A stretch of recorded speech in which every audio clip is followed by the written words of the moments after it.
Y vamos a desarrollar de esta referencia en la que el Espíritu Santo inspira al apóstol Pablo para hablar de algo que hemos titulado esta mañana, resplandeciendo en familia.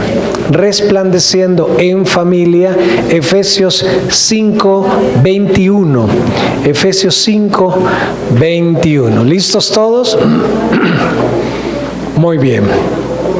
Leemos. Someteos unos a otros en el temor de Dios. Las casadas estén sujetas a sus propios maridos como al Señor, porque el marido es cabeza de la mujer, así como Cristo es cabeza de la iglesia, la cual es su cuerpo y Él es su Salvador. Así que como la iglesia está sujeta a Cristo, así también las casadas lo estén a sus maridos en todo. Maridos, amad a vuestras mujeres, así como Cristo amó a la iglesia y se entregó a sí mismo por ella, para santificarla, habiéndola purificado en el lavamiento del agua por la palabra, a fin de presentársela a sí mismo una iglesia gloriosa, que no tuviese mancha, ni arruga, ni cosa semejante, sino que fuese santa y sin mancha. Así también los maridos deben amar a sus mujeres como a sus mismos cuerpos. El que ama a su mujer a sí mismo se ama, porque nadie aborreció jamás a su propia carne, sino que la sustenta y la cuida, como también Cristo a la iglesia, porque somos miembros de su cuerpo y de su carne y de sus huesos.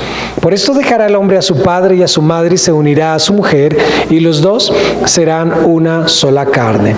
Hijos, obedeced en el Señor a vuestros padres, porque esto es justo. Honra a tu padre y a tu madre, que es el primer mandamiento con promesa, para que te vaya bien y seas de larga vida sobre la tierra. Y vosotros, padres, no provoquéis a ira a vuestros hijos, sino criadlos en disciplina y amonestación del Señor. Padre, te damos gracias una vez más por darnos la oportunidad de entrar a los oráculos de tu palabra, Señor, y recibir consejo, exhortación, consolación, Señor. Vivimos en un mundo claramente oscuro, Señor, con un relativismo moral muy fuerte, donde las tinieblas han cubierto a las naciones, Señor, pero nos has colocado para ser la luz del mundo, Señor. Y a veces es tan difícil serlo aún en nuestras propias casas, pero oramos para que tu palabra nos dé instrucción de cómo serlo, Señor, de manera que la promesa tuya para Abraham, que trasciende aún hasta nuestros tiempos, Señor, se cumpla en nuestros hogares, que las familias de las naciones sean bendecidas a través de nuestras familias, Señor. En el nombre de Jesús. Amén y amén.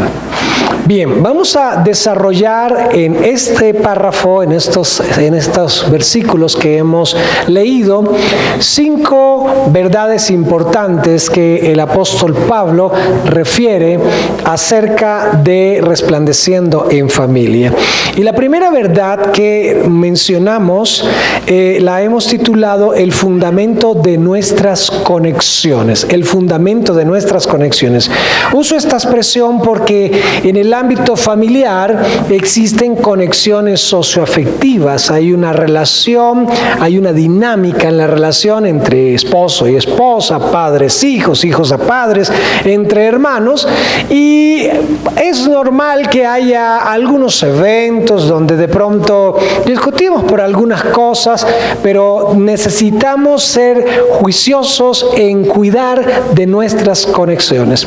Suelo decir que en medio de un conflicto familiar o de pareja, lo más importante no es ganar una pelea, lo más importante es cuidar las conexiones, porque de ellas depende la funcionalidad de la familia, la salud espiritual, psicológica, social, económica de la familia. Así que Pablo empieza hablándonos acerca del fundamento de nuestras conexiones. ¿En qué se basan nuestras conexiones interpersonales?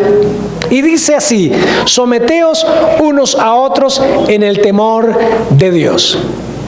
En esta cita aparece una palabra que para algunas personas resulta algo antipática y difícil de asumir. ¿Cuál? Someternos. Ay, ay, ay. Desafortunadamente en la mente de algunas personas, someterse significa rendir la voluntad a la caprichosa voluntad de otro. Y bajo esa definición, ¿quién se quiere someter? Es como poner voluntariamente el cuello en la guillotina. Y diríamos, no, si eso es someternos, no quiero someterme. Es difícil la palabra porque da esta idea. Y pues no estamos siempre dispuestos a que nuestra voluntad sea sacrificada por la voluntad de otra persona. Pero esta referencia en la versión PDT, que es la palabra de Dios para todos, se lee de la siguiente manera. Sírvanse unos a otros por respeto a Cristo. Y aquí no usa la palabra sujeción, pero usa el principio que la dinamiza, que es servicio. Sírvanse unos a otros por respeto a Cristo. En la versión lenguaje actual dice, ustedes que honran a Cristo deben sujetarse los unos a los otros. Y ahí usa otra palabra que es sinónima, que es la sujeción. Porque el que no se sujeta, se cae, dijo el pasajero del Transmilenio. Entonces, entendemos aquí que sujeción hace referencia a un aspecto de un carácter maduro que tiene que ver con el servicio. Y esto es claramente modelado por la persona del Señor Jesús. Recordará usted el evento bíblico en el que entraron a casa de Simón, no había lebrillo no había siervo para tomar el lebrillo y lavar los pies de los visitantes de esta ocasión, y Jesús se quita el manto, se ciñe la toalla, toma el lebrillo y empieza a lavar los pies de los apóstoles. Pero Pedro y quizás algunos otros tienen un concepto de cómo el Hijo de Dios, ya Pedro había declarado de Jesús esto, tenía esto en su mente, cómo el Hijo de Dios, el Hijo del Dios viviente, va a humillarse para ponerse a lavar los pies cuando esa es una tarea de un vil criado, de un siervo. Y Jesús tiene que corregir esta actitud para enseñarle que Él es modelo de servicio. Después de lavar los pies de los discípulos, Jesús dice, ejemplos he dado para que como yo he hecho, vosotros también hagáis. No estaba instituyendo el lavatorio de pies, estaba generando un modelo de carácter de servicio. Cuando en Isaías 42 se profetiza acerca del Señor Jesús, se profetiza así: he aquí mi siervo. Y presenta a Jesús desde esa faceta de siervo. Jesús mismo dijo, yo no he venido a ser servido, sino a servir. Y nos ha servido la salvación en bandeja de cruz. Así que tenemos el modelo de Jesús. Dejó de ser Jesús menos cosa por tener una actitud, o bajó de rango por tener una actitud de siervo. La Biblia dice en Efesios 2, del verso 5 en adelante, el que no estimó el ser igual a Dios como cosa que a aferrarse, sino que se despojó a sí mismo tomando forma, no dice de rey, no dice de gobernante, no dice de presidente, dice tomando forma de siervo. Así que en el marco del ejemplo que Jesús nos da en su carácter de siervo, entender que la Biblia nos diga a todos, someteos unos a otros en el temor de Dios, significa haya esa actitud de servicio, de disposición a ayudarnos los unos a los otros. Mira, ¿me podrías colaborar con una camisa para mañana a primera hora que tengo que dictar una conferencia? Pero usted siempre, mire, me toca planchar sus camisas. Seguramente ahí hay una actitud que no es de servicio. Y esa no es la actitud que espera Cristo de nosotros, sino por el contrario, una disposición a servir. Claro, yo sé que algunos tienen choque con una actitud de servicio cuando quien les pide el favor es un poco tirano haciéndolo y les dice, pláncheme la camisa, que esa es su tarea, para eso me casé con usted. Pues ya, yo no tengo muchas ganas de planchar una camisa. O tal vez la plancho con otra actitud, ojalá, y profiriendo quién sabe qué tipo de improperios. no es la actitud. Dios quiere que tengamos un carácter de servicio. La segunda verdad que menciona el apóstol Pablo se dirige a uno de los 4 grupos de la familia. A partir del punto 2, en este estudio, Pablo empieza a dirigirse a 4 áreas de la familia. Y bueno, va a hablar de los esposos, de las esposas, de los padres y de los hijos, que son las 4 áreas. Y uno pensaría, debe empezar por los varones, seguramente necesitamos ser el mejor ejemplo, la mayor responsabilidad dentro de la casa, pero no empieza por los varones, lo que me hace entender que la cortesía también es bíblica, empieza primero las damas. Así que empieza a hablar a las esposas, y a las esposas les habla de un tema. El tema para las esposas es sujeción. Otra vez. No basta con lo que ya dijo, sujetados unos a otros. Sí, pero es que lo primero que dijo es un principio que aplica a todos.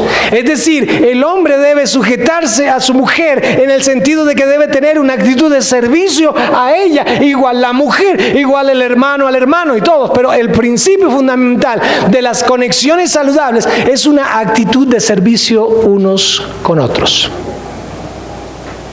Pero a las esposas les vuelve a hablar de sujeción y les menciona 3 cosas sobre ella. Y la primera cosa a las esposas es la naturaleza de la sujeción. Diciéndoles así el apóstol Pablo: las casadas estén sujetas a sus propios maridos como al Señor. Las casadas estén sujetas a sus propios maridos como al Señor. Y cuando hablamos de la naturaleza de la sujeción, podemos entender que lo que el apóstol Pablo está diciendo en esta referencia es: de la misma manera como te motivas para servir al Señor, sirve a tu marido. Eso podría cambiar un tantito las cosas. Viene una mujer que tiene un conflicto con su marido a la sala o a la oficina o al consultorio de consejería del apóstol Pablo y le cuenta la dificultad para poder sujetarse a la autoridad de su marido. Y le tiene que preguntar el apóstol Pablo cosas como: ¿te violenta verbal o físicamente? No, no es eso. ¿Te pide cosas en contra del carácter santo de Dios? No, no es eso. Entonces, hija, sujétate a tu marido. ¿Cómo? Y él le responde: de la misma manera como sirves a Cristo. Que la motivación que tienes para servir a Cristo la tengas para servir al esposo. Algunos estarían muy dispuestos a servir aquí como, no sé, ujieres y diferentes actividades en la iglesia, pero se le dificulta hacerlo en casa. Y eso podría ser hipocresía sencillamente, porque esa actitud no debe ser exclusivamente para el escenario eclesiástico, debe ser para el escenario familiar.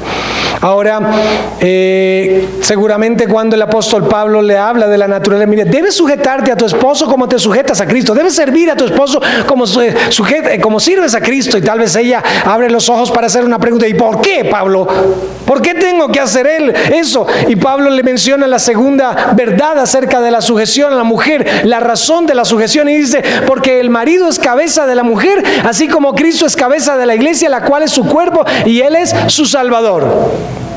Porque Dios diseñó el cuerpo con una sola cabeza, porque debe haber un centro de directriz donde se toman las decisiones, porque eso hace funcional el sistema familiar.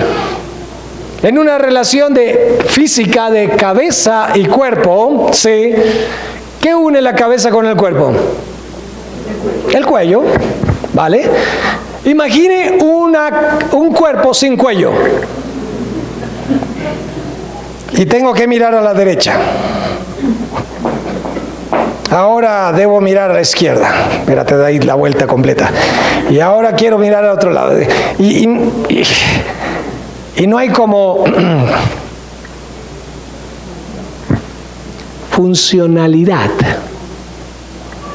La sujeción, la actitud de servicio entre esposa hacia esposo no se refiere a un concepto donde es la cabeza y entonces uno no tiene que decir absolutamente nada, sino ciegamente sujetarse a la autoridad, no opinar acerca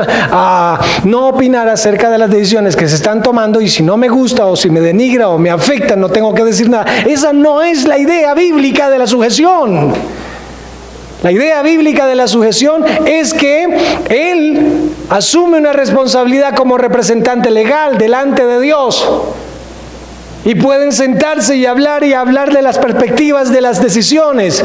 Pero delante de Dios, Él es el que tiene que responder por los resultados finales de la decisión. Y entonces, en la relación cabeza y cuerpo, se aplica el principio hacia la relación de la familia, la esposa y el esposo. Entonces le da funcionalidad, porque es más operativa la relación. Y luego Pablo menciona la tercera verdad a la esposa diciéndole el modelo de la sujeción. Primero la naturaleza de la sujeción, luego la razón de la sujeción, y luego habla del modelo de la sujeción. Y le dice Pablo a esta hermana: así que como la iglesia está sujeta a Cristo, así también las casadas lo estén a sus maridos en todo. Y está haciendo una referencia del modelo, como quién debo sujetarme.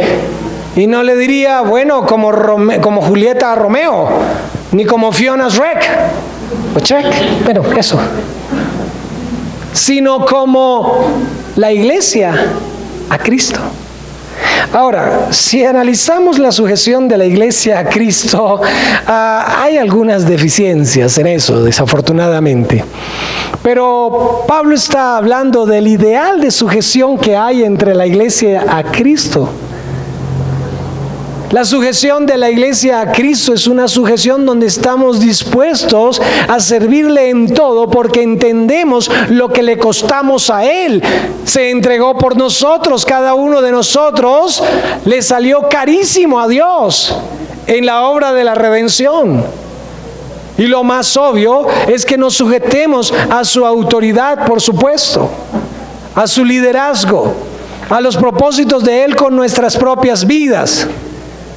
Ahora, no hay temor en nosotros sujetarnos ciegamente a Cristo, porque tenemos la confianza de que el carácter de Cristo, que es santo, no va a pretender algo malo contra nosotros. Así que yo no tengo ningún problema de sujetarme a Él, aunque Él no me explique qué pretende hacer conmigo.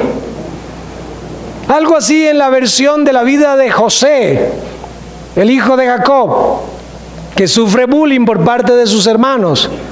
Y hay una serie de eventos alrededor de él que son humillantes, casi lo matan, terminan en una cisterna, lo venden, lo llevan a Egipto, lo venden a los ismaelitas, lo llevan a Egipto, y hay una cantidad de sucesos en la que se evidencia a José conociendo el principio de la sujeción. No se muestra a un José refunfuñando, mendiga un poco para que no lo maten, pero no vemos a un José refunfuñando y maldiciendo, sino teniendo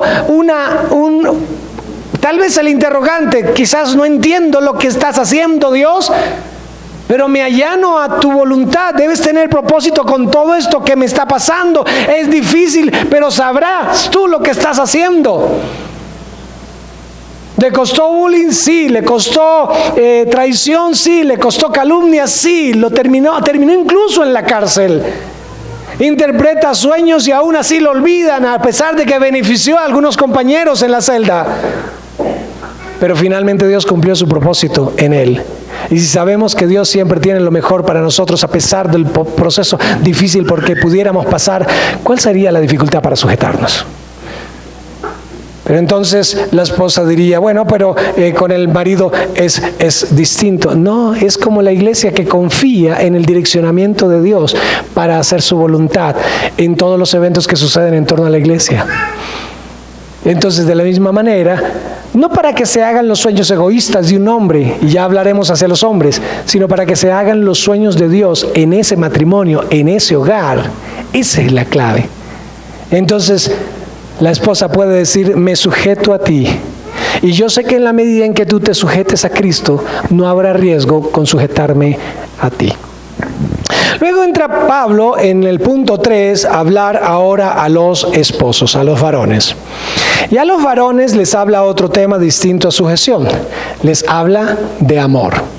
Y les menciona 5 cositas. Así que atención, varones. Dice el apóstol Pablo a los esposos, primero, la naturaleza del amor. Maridos, amad a vuestras mujeres. La palabra mujeres, que está en plural, podría alegrar a alguno, uy, mujeres, sí, pero es que está en plural también la palabra maridos. Así que está hablando a todos los maridos y no está insinuando que habrá una puerta a la poligamia. O sea, si quisiera Dios, entonces habría una sobrepoblación de mujeres, si había más pequeña población de hombres. Y no es el caso, somos casi mitad y mitad.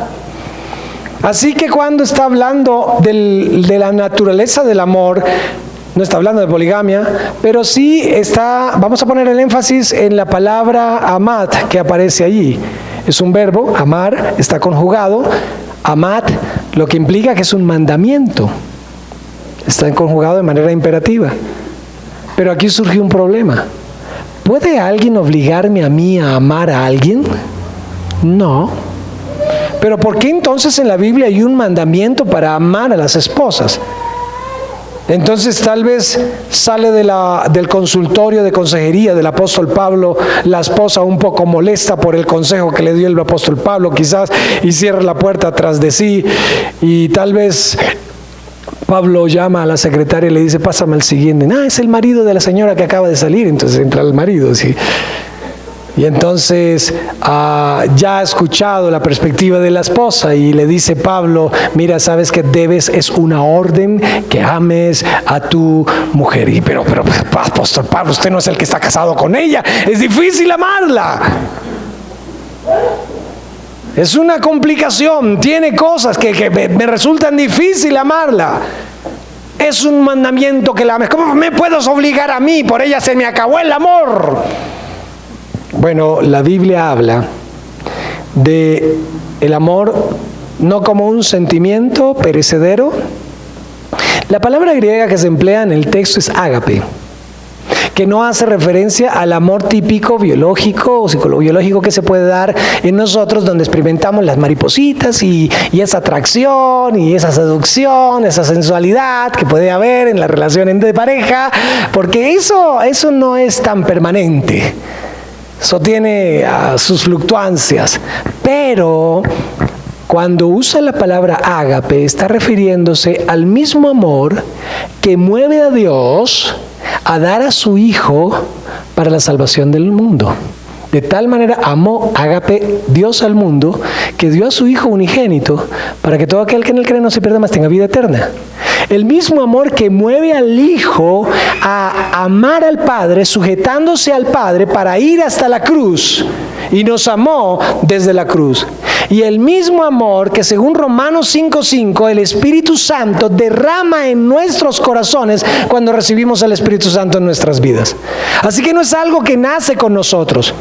No es algo de la naturaleza humana. El amor con el que Pablo nos dice que es un mandamiento amar, es el amor que Dios derrama por su Espíritu en nuestros corazones.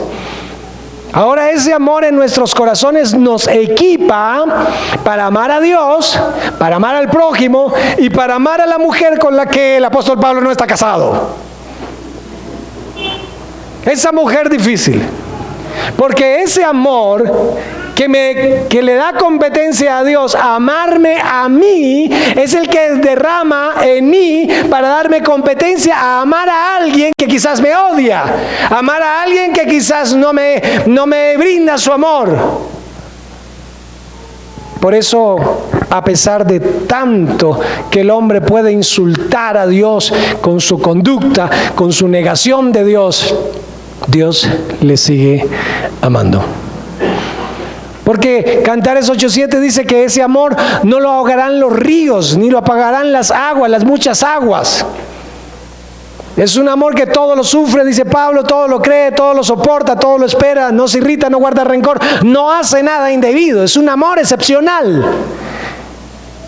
No fueron los clavos los que sostuvieron el cuerpo de Jesús en la cruz, fue su amor. Ese es el mandamiento. No nos está pidiendo algo imposible, nos está pidiendo algo con lo que nos dota por su Santo Espíritu para poder cumplirlo. Muchos de los mandamientos son humanamente imposibles llevarlos a cabo.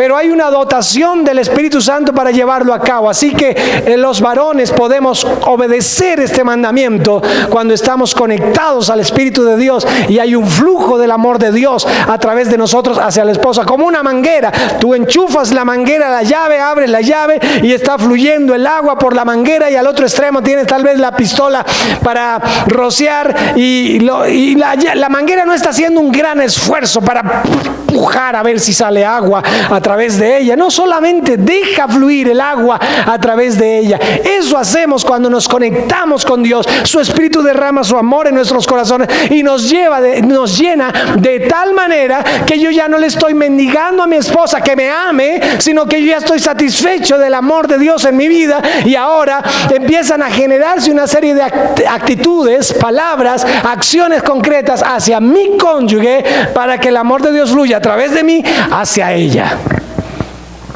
Y esa es la dinámica con la que podemos cumplir el mandamiento de amar a nuestras esposas. Lo segundo que le dice a los maridos es el modelo del amor. Y dice: así como Cristo amó a la iglesia y se entregó a sí mismo por ella. Así que el modelo no es Shrek, el modelo no es Romeo, el modelo es Cristo. Wow, es un modelo, es un estándar muy elevado. ¿Cómo amó Cristo a la iglesia? Entregando su vida voluntariamente por ella en sacrificio, sacrificialmente, públicamente, abiertamente, en santidad. Así fue el amor de Cristo hacia la iglesia. Y ese, varones, es nuestro modelo de amor. Es un reto. ¿Se siente su mujer amada como Cristo amó a la iglesia? Porque si ella siente ese amor que fluye de parte de Dios hacia ella a través de su vida, varón, ella no tendrá ninguna dificultad por sujetarse. No tendrá que hacer mucho esfuerzo para sujetarse. Le será mucho más fácil. Lo tercero que Pablo dice a los varones es acerca del impacto del amor. Y hay dos palabras que la cita menciona, o dos impactos que la cita menciona acerca del efecto del amor del esposo sobre la esposa. La primera es la purificación y la segunda es el perfeccionamiento. Pablo dice en el impacto del amor: para santificarla, habiéndola purificado en el lavamiento del agua por la palabra. Purificación. Es decir, que el amor de Cristo sobre la iglesia no solamente hace sentir a la iglesia amada, sino que produce un efecto en su carácter. La purifica, la hace más santa, la ayuda a alinearse al carácter santo de Dios. Y ese es el primer efecto que debe haber en el amor que tenemos los esposos hacia las esposas. La pregunta es: desde que ella es tu esposa, ¿ella es más pura mentalmente? ¿O a lo mejor tiene unos pensamientos no tan santos? ¿Ella es más pura emocionalmente? ¿O a lo mejor hay unos sentimientos tóxicos que no le permiten santidad? Y el segundo impacto es el perfeccionamiento, porque dice Pablo: a fin de presentársela a sí mismo una iglesia gloriosa, que no tuviese mancha, ni arruga, ni cosa semejante, sino que fuese santa y sin mancha. Esa es la meta de Cristo. Desde que Cristo nos escogió, nos habitó por su Espíritu Santo, empezó un proceso de santificación en nosotros que no ha terminado, que no termina cuando muramos, sino que se completa cuando nos presente ante el Padre una iglesia sin mancha, sin arruga. Ese día seremos perfectos para el Padre, perfectos para Cristo. Así que el amor de Cristo produce tal efecto que mejora a la iglesia, dignifica a la iglesia, la saca de una condición de una vil comunidad a una comunidad santificada, perfecta, santa. Esa es la meta, y no debería ser distinto de parte nuestra hacia nuestras esposas. Desde que estás con ella, desde que te casaste con ella, ella es mejor persona, ella se siente más segura de lo que tiene en ti. Ella se siente dignificada o se siente anulada, se siente opacada porque tú eres el protagonista de todo. La cuarta verdad que Pablo menciona a los esposos se refiere a la profundidad del amor. El texto dice: así también los maridos deben amar a sus mujeres como a sus mismos cuerpos. El que ama a su mujer, a sí mismo se ama. Porque nadie aborreció jamás a su propia carne, sino que la sustenta y la cuida, como también Cristo a la iglesia, porque somos miembros de su cuerpo, de su carne y de sus huesos. Y Pablo está diciendo: nuestra conexión con Cristo, nuestra unión con Cristo llegó a tener un nivel de intimidad tal que cualquier cosa que afectara al cuerpo de Cristo lo afectaría a Él. Hay una escena bíblica que tenemos a Saulo de Tarso persiguiendo a la iglesia. Yendo hacia Damasco, entonces se atraviesa a Cristo, aparece a Pablo y le dice: ¿por qué me persigues? Yo no te estoy persiguiendo. Tú ya moriste, estás a la diestra del Padre y yo no te estoy persiguiendo. Yo estoy persiguiendo a los cristianos. Así que la actitud de Cristo hacia Saulo, aparte de que hay un proyecto suyo con Saulo, hay un interés de proteger su iglesia. Le afecta a Cristo, le duele a Cristo lo que sucede con su iglesia. Tendría sentido cuando usted entonces va a clavar una puntilla para colgar un cuadro y accidentalmente suelta el martillo y usted está en chanclas y este cae justo en el meñique de su pie izquierdo. Usted no dice: el meñique del pie izquierdo no es tan importante. No, usted siente que le duele todo. Acelera su ritmo cardíaco, la tensión nerviosa, le duele la cabeza, le duele todo. Y la ambulancia de los 10 dedos corre, las dos ambulancias de los 10 dedos corre hacia allá a sustentar, a consentir, a apretar, a sobar el dedo, pobre dedo. Te duele todo por ese golpe. Ese es el nivel de intimidad, de la profundidad del amor, donde lo que hago a mi esposa o lo que cause dolor a mi esposa me duele a mí. Eso requiere un nivel de compromiso, de intimidad que va más allá de lo capítulo sexual. ¿Te duele lo que le duele a tu esposa? ¿Te unes a tus hijos para humillar a tu esposa por sus errores? ¿O te les atraviesas y dices: oye, hijo, será tu mamá, pero es mi esposa, me la respetas? Ese no es el tono para hablar con ella. ¿Te duele que tus hijos ofendan a tu esposa? Aun cuando parezca que tus hijos tuvieran razón, hazla respetar. Y finalmente Pablo dice a los esposos acerca de las prioridades del amor. Cuando habla dice: por esto dejará el hombre a su padre y a su madre y se unirá a su mujer y los dos serán una sola carne. El orden de prioridades antes del matrimonio ubica a los padres antes que a la novia.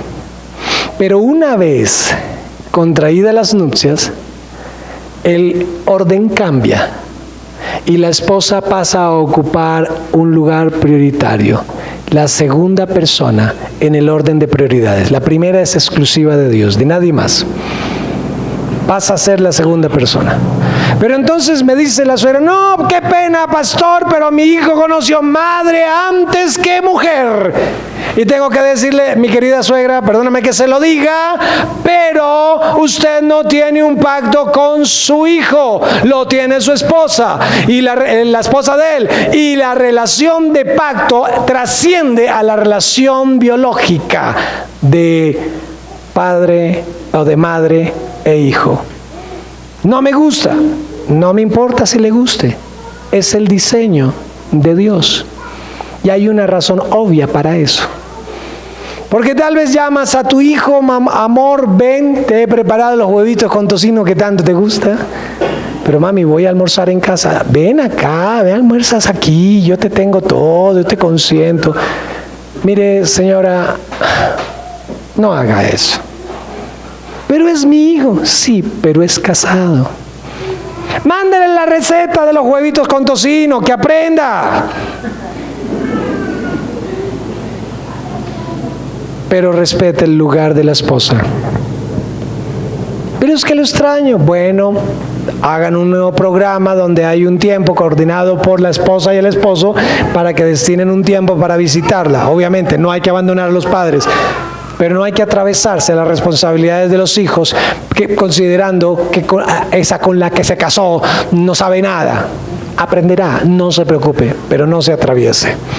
Así que allí menciona entonces Pablo a los esposos estas 5 verdades y luego empieza ahora a hablar a los hijos. Y cuando entra a hablar a los hijos, el tema para los hijos es obediencia. Y a los hijos sobre obediencia les refiere 4 verdades importantes. Lo primero, la naturaleza de la obediencia. Y les dice así: hijos, obedeced en el Señor a vuestros padres. Obedeced en el Señor a vuestros padres. Es interesante que está atravesada la expresión en el Señor. El Espíritu Santo sabe que los padres de los chicos no son santos y que tienen una naturaleza pecaminosa que los va a llevar a tomar decisiones y a tener tendencias que no son las más puras. Y que eso pone en riesgo a los hijos. ¿Por qué? Porque puede suceder algo como esto. Suena el teléfono. El chico contesta. ¿Sí, aló? Hágame un favor, ¿su papá está? ¿De parte de quién? De Pedro Jiménez. Un momentico. Papá, ¿te necesita Pedro Jiménez? Ah, eso es para cobrarme, diga que no estoy. Ahora, la Biblia no nos permite mentir. No mentirás, no darás falso testimonio. Es un estatuto divino. Pero hay un papá que me está ordenando que viole ese mandamiento. Y la Biblia dice que yo le obedezca a los papis. Al fin, ¿a quién le hago caso? Pero la Biblia muestra que hay un evento de los apóstoles en esa encrucijada. La Biblia dice que nos sujetemos a las autoridades, incluso las civiles. Entonces hubo un evento donde los apóstoles fueron perseguidos por las autoridades civiles y se les ordenó no predicar el evangelio. Pero días atrás Jesús les había dicho: vayan a todas las naciones y prediquen el evangelio. Hay una contrariedad allí. La autoridad que Dios me manda someterme me está ordenando violar una norma divina. ¿Qué hago ahí? Y ese es el problema en la que a veces nosotros los papás terminamos metiendo a los hijos cuando no caminamos en nuestra autoridad rectamente según los lineamientos de la santidad de Dios. No les causemos dolor de cabeza. Pero pastor, está hablando de los hijos. Bueno, está bien, vuelvo a los hijos. ¿Cómo hacer? ¿Qué hago? Tal vez tengas que tomar, hijo, aire y orar: Señor, dame la sabiduría. No sé qué hacer. Don Pedro, sí, dígame. En estos momentos mi padre no puede atenderle. Tal vez sí le llama más tarde, a lo mejor. Gracias, don Pedro. ¿Desobedeció a su padre? ¿Violó el mandamiento? Es lo más sabio. Cuando tu padre te pida algo en contravía del carácter santo de Dios, no lo puedes obedecer, porque el orden de prioridades es: obedece primero a Dios. Así que en la naturaleza de la obediencia es obedecerlos a ellos en el Señor como obedezco a Dios, siempre y cuando sus órdenes estén acordes al carácter santo de Dios. 2. Lo segundo que Pablo dice a los hijos en relación a la obediencia y la razón de la obediencia. Ahora me imagino que el caballero salió del consultorio del apóstol Pablo y entró al hijo. Y el hijo dice: es que apóstol Pablo, me ponen unas encrucijadas así de terribles porque me piden cosas en contra de la voluntad. Mira, hijo, obedécelos como obedeces al Señor. Y el hijo sale preguntando: ¿y por qué? ¿Por qué razón? Y Pablo le responde: porque esto es justo. ¿Justo? ¿Qué tiene de justo? Estoy jugando en el Wii. Ya casi voy a terminar la partida, estoy a punto y mamá me dice, ve a comprar una bolsa para la leche, una bolsa de leche. Digo, usted no vive con mi mamá, apóstol Pablo.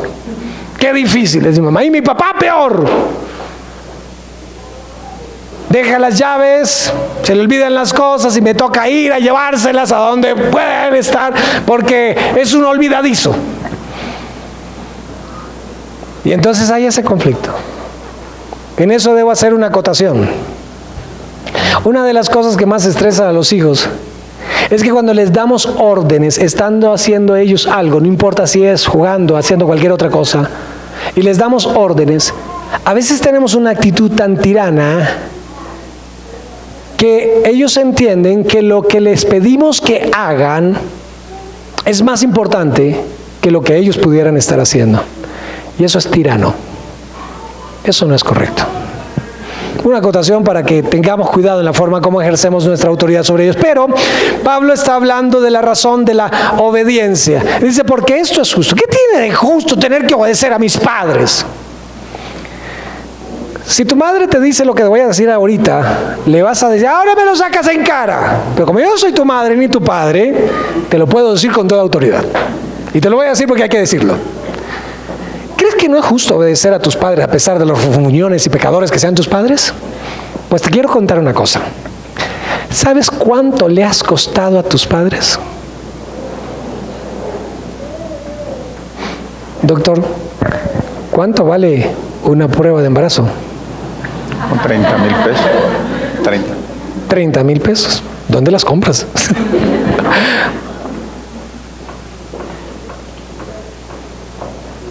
Empezaste a costar antes de que nacieras. Los controles, los respectivos exámenes. Había que tener unas cobijitas, unas muditas de ropa, la hospitalización, todo el procedimiento. Eso tiene su costo. ¿Cuánto vale un tarro de leche S26? No, dicen algunos. Entre 60 a 90 mil pesos, depende de donde lo compre. Y ojalá sea original. ¿Y cuánto dura? Nada. Está delatando a la niña. ¡Qué tragona! Y ella se ríe. No sabe que estamos hablando de ella. ¡Wow! Y solo dura 3 días, a veces 4. ¿Qué se pudiera comprar con todo lo que se ha invertido en ti? ¿Una finca? Estamos pasando por los pañales, estamos pasando por la colegiatura. Y si está en la universidad, todavía mucho más. Entonces, ¿qué se podría comprar?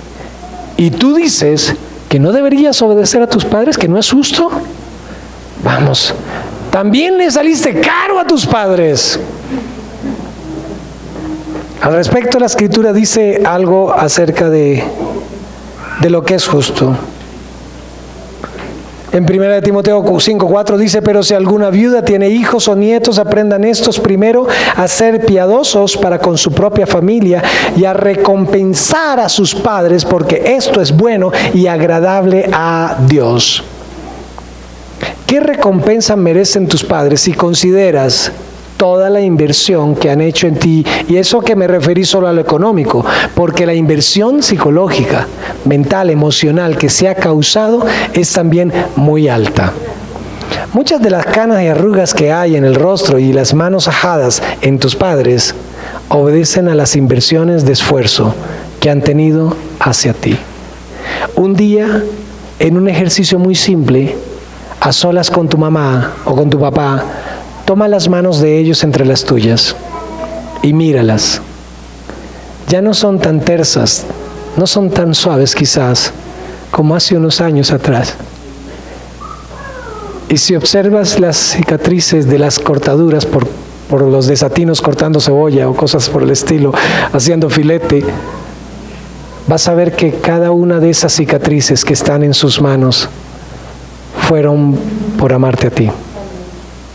Fueron por amarte a ti. Así que es justo que los obedezcas. Y luego Pablo habla del fundamento de la obediencia. Honra a tu padre y a tu madre. Y ese fundamento de la obediencia es eso. ¿Les puedes acaso devolver todo lo que invirtieron en ti? Uy, la deuda. Y eso que no le quitamos, no le ponemos los intereses. Si el banco te cobrara todo el servicio de madre y padre que has tenido durante todos estos años en tu vida, sales en una deuda bastante grande, con intereses y todo. Así que merecen tu respeto, merecen tu honra. No son perfectos, eso es claro, pero sus imperfecciones no le quita lo justo de que tú los honres y de que tú los respetes. Dice en la versión Nueva Traducción Viviente de la misma cita de 1 Timoteo 5:4, pero si ella tiene hijos o nietos, la primera responsabilidad de ellos es poner en práctica la sumisión a Dios en su hogar y retribuir a sus padres al cuidarlos. Esto es algo que le agrada a Dios. Y hay 3 palabras de esa cita que me impactan: responsabilidad, sumisión y retribución. No las voy a entrar en detalle por el tiempo, pero son aspectos que fundamentan nuestra obediencia. Y la cuarta cosa que Pablo dice a los hijos respecto a la obediencia son los beneficios de la obediencia. Aparte de que es justo, aparte de que es el método para honrar a tus padres, también te beneficia a ti, es un negociazo. ¿Por qué? El texto dice que es el primer mandamiento con promesa para que te vaya bien. Esa expresión se encierra en una palabra que se llama prosperidad y seas de larga vida sobre la tierra. Y esa expresión se encierra en una palabra que se llama longevidad. Así que cuando honras a tus padres en la obediencia, en el respeto, en la responsabilidad, en la retribución, en la sumisión a su autoridad, entonces estás ganando un principio para ti que derivará a largo plazo en prosperidad y en longevidad, larga vida, para que puedas disfrutarlos a ellos. Y finalmente Pablo se dirige ahora a los padres. A los padres no les habla de sujeción, de amor, de obediencia, sino de autoridad. Y habla 2 cosas sobre la autoridad. En primer lugar, menciona el impacto de la autoridad. Cuando dice Pablo, y vosotros, padres, no provoquéis a ira a vuestros hijos. Es decir, que cuando ejerces la autoridad hacia la vida de tu hijo, el resultado no sea que tu hijo quede iracundo, herido, molesto contigo. Pablo habla de esto mismo a los colosenses. Y en el capítulo 3 de Colosenses, el verso 21, Pablo dice: padres, no exasperéis a vuestros hijos para que no se desalienten, para que no se desanimen. Parece que algunos padres, tanto en Éfeso como en Colosas, tenían el problema de ejercer una autoridad maltratante sobre sus hijos que los desalentaba, que los desanimaba. Soy orientador en una institución educativa cristiana y a veces hablo a los hijos acerca del respeto hacia sus padres, pero ellos me interpelan diciendo: mira, a veces yo he hecho cosas hacia mis padres de las que ellos ni las gracias me han dado. Tal vez me toca decirles: mira, hijo, sígueles honrando a pesar de que no sean muy gratos contigo. Sígueles honrando. Pero mira, Pastor Luis, pasa que se quejan por todo, me levanto un poco más tarde y me arman escándalo por esto y por aquello, pero un día me levanto, tiendo la cama, arreglo las cosas y ni cuenta se dieron. Ni siquiera lo reconocieron, ni siquiera lo admiraron, ni siquiera aceptaron eso. Eso me desalienta.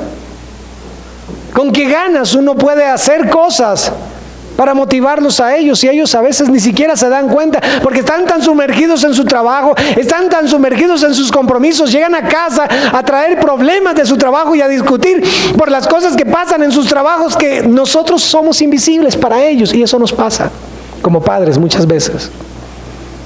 ¿Cuál es el efecto? Quedan irritados, quedan desanimados, quedan frustrados. La mayor parte de las necesidades que nuestros hijos tienen no se suplen con dinero. no señores. Pero es lo que más buscamos y en lo que más invertimos tiempo para obtener, supuestamente para satisfacer esas necesidades. Hay algo trastornado en nosotros. Necesitan nuestra presencia, nuestro modelaje, nuestro liderazgo, la autoridad de Dios en nuestras propias manos. Y entonces Pablo, cuando habla, después de hablar del impacto de la autoridad, termina hablando del fundamento de la autoridad cuando dice, sino creadlos en disciplina y amonestación del Señor. Y allí hay dos verdades importantes, disciplina y amonestación del Señor. Este primer aspecto de disciplina, desafortunadamente algunos definen la disciplina como infligir un castigo por la comisión de una falta. Es una definición lejana a lo que la Biblia refiere como disciplina. Porque en algunos, miren, las cosas que los chicos hacen nos exacerban, nos molestan, nos irritan y nos ponen en condiciones no adecuadas para tratar de disciplinarlos. Tal vez el término más preciso para definir la disciplina es el discipulado. Tenemos que cambiar el chip en nuestras mentes del concepto de disciplina. Es discipulado. Pablo dice a los Gálatas, hijitos míos, por quienes vuelvo a sufrir dolores de parto hasta que Cristo sea formado en sus corazones. Hay una meta con el discipulado. ¿Cuál? Formar el carácter de Cristo en el corazón del Hijo. Ese debería ser la disciplina. Queridos padres, ¿saben lo que es discipular? Es tener a un discípulo, a un aprendiz y enseñarle, sentarme con él, hablar de su vida, enseñarle los principios bíblicos y cómo se pueden llevar a la práctica dentro de su vida, que desarrolle el carácter de Cristo en su vida. Si tú hicieras eso, si tú tuvieses un discípulo y lo discipularas de la manera como disciplinas a tus hijos, ¿te quedaría bien discipulado? ¿Querría este discípulo volver a tener cita de discipulado contigo? Entonces algo estamos haciendo mal. Porque lo que debería suceder en la disciplina es que nuestros hijos quedaran discipulados. Y es en lo que fallamos. Dice en disciplina y amonestación del Señor. Toda verdad, todo término, todo principio que yo le enseñe a mi hijo debe tener fundamento en el carácter de Dios. Debo tener claro que el primer modelo para mi hijo, yo debo evidenciar la moral de Dios a través de mi propia conducta para tener autoridad de decirle esto no es correcto y esto sí es correcto. Nuestros hijos no pasan ya la mayor parte del tiempo cuando ya están quizás en la escuela o en el colegio o llegan a la universidad. No están tanto tiempo ahora en nuestra casa, bajo nuestras instrucciones. Están sumergidos en un mundo que les está enseñando un relativismo moral. Algo que de alguna manera insinúa el relativismo moral es, no existe lo malo y lo bueno. No existe algo bueno que sea absolutamente bueno o absolutamente malo. Mientras yo no lastime a alguien, yo puedo hacer lo que quiera, no hay problema. Y ese relativismo moral se lo venden a nuestros hijos en la escuela y se lo modelan a través de las redes sociales. Y están recibiendo el borbandeo de eso. No necesitan que los regañemos o los desgastemos, necesitan que los discipulemos. Y el discipulado es el método de Dios para desarrollar el carácter de Cristo en sus vidas, para que sean más como Cristo y no más como el mundo. Así que en estas 5 verdades, Pablo, inspirado por el Espíritu Santo, nos deja claras instrucciones de cómo resplandecer en un mundo oscuro con el carácter de Dios en nuestras familias. Oremos. Padre, te damos gracias por tu palabra en esta mañana. Esta palabra hoy nos ha desnudado en los distintos roles que ejercemos en nuestra familia, porque hoy hemos descubierto que hay muchas cosas que no estamos haciendo.